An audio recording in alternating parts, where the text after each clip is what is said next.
صحابی کی وہ کیا ہے، من لقی النبی صلی اللہ تعالی علیہ وآلہ وسلم مؤمنا بہ ومات علی الاسلام، کہ جس نے رسول اللہ کے ساتھ اسلام کی حالت میں ملاقات کی، اب یہ مان چکے ہیں کہ ہم صحابی تو مانتے ہیں، اسلام ظاہری تو مانتے ہیں، یہ تسلیم کرتے ہیں۔ 19 اگست 2024 کو بنگلور میں شرائط مناظرہ طے کرنے کے لیے علماء کو بلایا گیا، جس میں تاج الفقہ مناظر اسلام مناظر اعظم ہندوستان حضرت علامہ مفتی اختر حسین علیمی صاحب اور ان کے معاون شیخ الادب مناظر اہل سنت حضرت علامہ مفتی شہزاد صاحب کو بلایا گیا، اور فریق مخالف قاری احمد حسن اور نور العین یہ لوگ وہاں پہنچے۔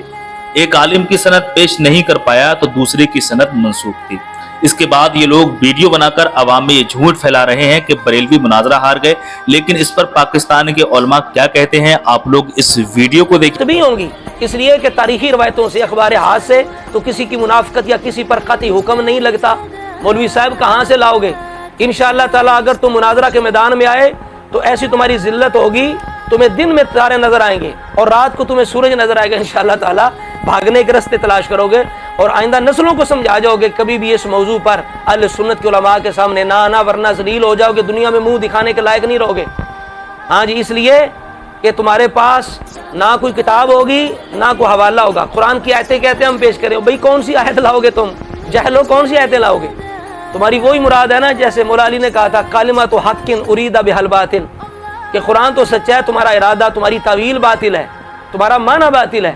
تو باطل معنی سے تم کیسے معاذ اللہ کاتب وحی خال المومنین جرنیل اسلام صحابی رسول محب اہل بیت جن پر اعتماد کیا علی المرتضیٰ نے، اصل میں یہ لوگ اہل بیت کے باغی ہیں، اور منافق اس لیے میں کہہ رہا ہوں کہ یہ اہل سنت اپنے آپ کو کہتے ہیں کہ ہم مسلمان ہیں اور محمد الرسول اللہ صلی اللہ علیہ وآلہ وسلم کی سنت کو ماننے والے اور اس پر عمل کرنے والے اہل سنت ہیں، مسلمان ہیں اور اہل سنت ہیں۔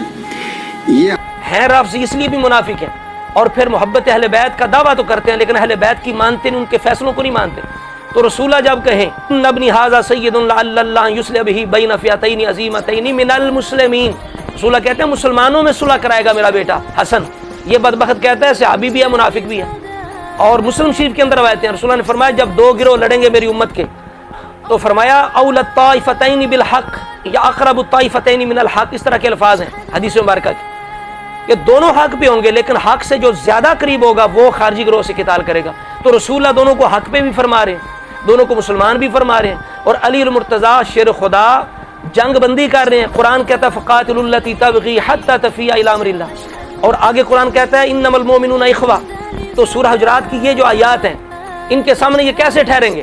قرآن کہتا ہے فقاتلوا التی تبغی حتی تفیء الی امر اللہ، کہ جو باغی حقیقی باغی اس سے جنگ کرتے رہو جب تک وہ رب کا حکم نہ مانے۔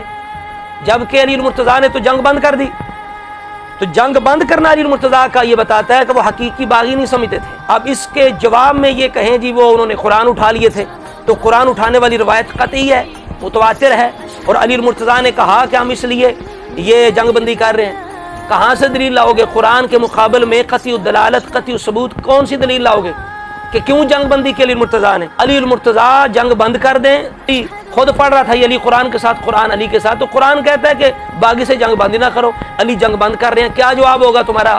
کون سی قطعی الدلالت قطعی الثبوت یہاں دلیل لاؤ گے؟ پھر امام حسن مجتبیٰ نے جو صلح کی وہ بھی اجماع امت کے ساتھ تواتر سے ثابت ہے، اس کے مقابل میں کیا دلیل لاؤ گے؟ جو انہوں نے شرطیں پوری نہ کی، وہ جی جنگ جو صلح ہے وہ تو مشرکوں کے ساتھ بھی ہو سکتی ہے کیا؟